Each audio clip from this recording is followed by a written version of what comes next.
प्रदेश अध्यक्ष के पद पर विक्रांत भूरिया निर्वाचित हुए हैं। वो प्रदेश अध्यक्ष के पद पर पहुंचने वाले पहले आदिवासी नेता हैं। विक्रांत भूरिया कड़े मुकाबले और दिग्गज नेताओं की लॉबिंग के बाद इस पद पर पहुंचे हैं। अब बात करते हैं उनकी ताजपोशी और इस पद तक पहुंचने के लिए मिले समर्थन के संबंध में।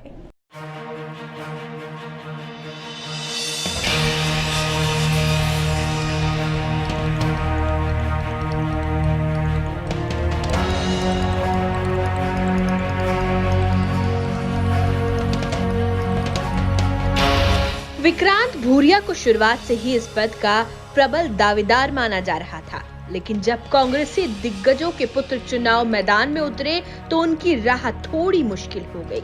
उनके सामने संजय सिंह यादव, अजीत बोरासी, विधायक विपिन वानखेड़े जैसे दिग्गज चुनाव मैदान में थे। इसके अलावा कुछ और भी नेता अपनी किस्मत आजमा रहे थे। संजय सिंह यादव वरिष्ठ नेता और पूर्व मंत्री लाखन सिंह के भतीजे हैं और लाखन सिंह कमलनाथ के खासिम खास रहे हैं। इसलिए संजय सिंह से विधानसभा टिकट न मिलने पर कमलनाथ ने युवक कांग्रेस के प्रदेश अध्यक्ष पद का अपना समर्थन देने का वादा किया था, लेकिन पूर्व मुख्यमंत्री और राज्यसभा सांसद दिग्विजय सिंह के विक्रांत भूरिया के पक्ष में खुलकर सामने आने से बाजी पलट गई।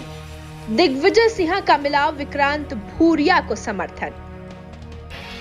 विरासत में मिली सियासत। कांतिलाल भूरिया के है पुत्र।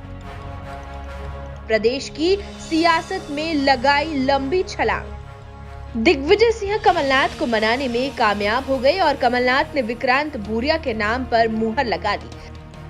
इन सारे सियासी दांवपेच में सज्जन वर्मा का रोल भी अहम रहा और उनकी सक्रियता की वजह से विक्रांत भूरिया की राह आसान हो गई। विक्रांत भूरिया की दिक्कतें उस समय भी थोड़ी कम हो गई जब विपिन वानखेड़े ने अध्यक्ष पद से अपना नाम वापस लेते हुए अपना समर्थन एनएसयूआई के प्रदेश प्रवक्ता विवेक त्रिपाठी को दे दिया। संजय सिंह यादव का समर्थन पूर्व मंत्री जीतू पटवारी कर रहे थे। वहीं एनएसयूआई के प्रदेश प्रवक्ता विवेक त्रिपाठी को प्रदेश के अन्य बड़े नेताओं का अंदरूनी समर्थन हासिल था। अब बात करते हैं हम युवक कांग्रेस अध्यक्ष के समर में उतरे बाकी उम्मीदवारों। अजीत बोरासी इस चुनाव में तीसरे नंबर पर रहे और उनको उपाध्यक्ष के पद से संतोष करना पड़ा। अजीत बोरासी वरिष्ठ कांग्रेस नेता प्रेमचंद गुड्डू के बेटे हैं। गुड्डू ने हाल ही में सांवेर विधानसभा से उपचुनाव लड़ा था, लेकिन भारी मतों से पराजित हुए थे। अजीत बोरासी एक बार आलोट सीट से कांग्रेस से और घटिया सीट से भाजपा के टिकट पर चुनाव लड़कर हार चुके हैं। दोनों पिता पुत्र विधानसभा चुनाव से पहले कांग्रेस से भाजपा में शामिल हो गए थे, लेकिन उपचुनाव के पहले फिर से कांग्रेस में शामिल हो गए थे। विपिन वानखेड़े आगर से विधायक हैं और हाल ही में संपन्न उपचुनाव में उन्होंने दमदार जीत दर्ज कराई है। इसके अलावा विधायक सिद्धार्थ कुशवाहा, मोना कौरव, पिंकी मुगदल, वंदना वेद और जावेद खान सहित 9 उम्मीदवार चुनाव मैदान में थे। फिलहाल खबरों में इतना ही। आप बने रहिए मृदुभाषी न्यूज के साथ।